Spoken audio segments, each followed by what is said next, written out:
నేనిప్పుడు చెప్పబోయేది ఏంటి అంటే ఒక 47 సంవత్సరాల స్త్రీ కథ అనమాట. మా ఓపికొచ్చారు. ఆవిడకి కళ్ళు చూసానమాట. రక్తం ఉందా లేదా అని చెప్పి. అయితే రక్తం ఏమీ లేదు. తెల్లగా అయిపోయింది అంతా కూడా. అయితే ఎంత రక్తం ఉంది అని చెప్పి నేను రిపోర్ట్ పంపించాననమాట. రక్తం తీసి రక్త పరీక్ష చేయించాను.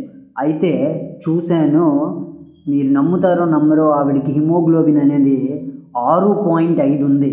6.5.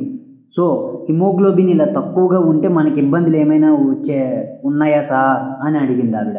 అవును, ఖచ్చితంగా హిమోగ్లోబిన్ తక్కువ ఉంటే మనం సరిగ్గా పనులు చేసుకోలేము. ఓకేనా? ఇక్కడ నుంచి అల్లంత దూరం నడిచేసరికి లేకపోతే మెట్లు ఎక్కేసరికి ఆయాసము, అలసట వస్తుంది. బరువులు ఎత్తినా అలసట వచ్చేస్తుంది. కాబట్టి మనం ప్రతిరోజు పనులు చేసుకోలేము. సబ్స్క్రైబ్ చేసుకోండి ఇలాంటి ఫ్యాక్ట్స్ కోసం. Thank you.